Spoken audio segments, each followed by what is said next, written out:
পাগলা মসজিদ। পাগলা মসজিদ ও ইসলামিক কমপ্লেক্স বাংলাদেশের একটি প্রাচীন মসজিদ যা কিশোরগঞ্জ সদরের নরসুন্দা নদীর তীরে অবস্থিত। তিনতলা বিশিষ্ট মসজিদটিতে একটি সুউচ্চ মিনার রয়েছে। মসজিদ কমপ্লেক্সটি 3 একর 88% জায়গার উপর প্রতিষ্ঠিত। 1979 সালের 10 মে থেকে ওয়াকফ স্টেট মসজিদটি পরিচালনা করছে। ইতিহাস। পাগলা মসজিদটি কিশোরগঞ্জ সদর উপজেলার হারোয়া নামক স্থানে নরসুন্দা নদীর তীরে অবস্থিত।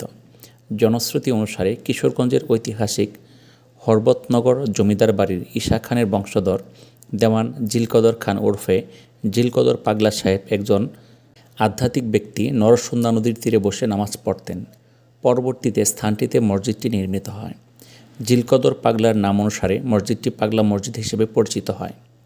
অপর জনশ্রুতিতে তৎকালীন কিশোরগঞ্জের হরবতনগর জমিদার পরিবারের পাগলা বিবির নাম অনুসারে মসজিদটির নামকরণ করা হয়। সমাজ কল্যাণ। মসজিদের আয় থেকে বিভিন্ন সেবামূলক খাতসহ জটিল রোগীদের চিকিৎসায় এর অর্থ ব্যয় করা হয়। মসজিদের আয় দিয়ে কোভিড রোগীদের চিকিৎসার জন্য শহীদ সৈয়দ নজরুল ইসলাম মেডিকেল কলেজ হাসপাতালে চিকিৎসা সরঞ্জাম কিনে দেওয়া হয়েছিল। প্রাপ্ত দানের টাকা দিয়ে পাগলা মসজিদ এবং এর অন্তর্ভুক্ত মাদ্রাসা, এতিমখানা ও গোরস্থানের ব্যয় নির্বাহ করা হয়।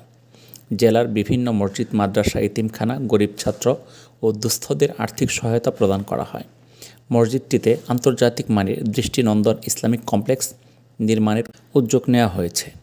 নামকরণ হবে পাগলা মসজিদ ইসলামিক কমপ্লেক্স। প্রাথমিক ব্যয় ধরা হয়েছে 115 কোটি টাকা। মসজিদটির নির্মাণ সম্পন্ন হলে 60,000 মুসল্লি একসাথে নামাজ আদায় করতে পারবেন।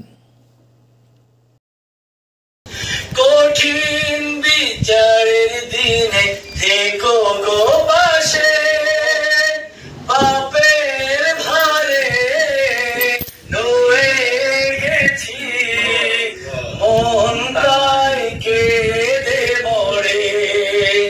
কঠিন বিচারের দিনে থেকো গো পাশে, পাপের ভারে নুয়ে গেছি,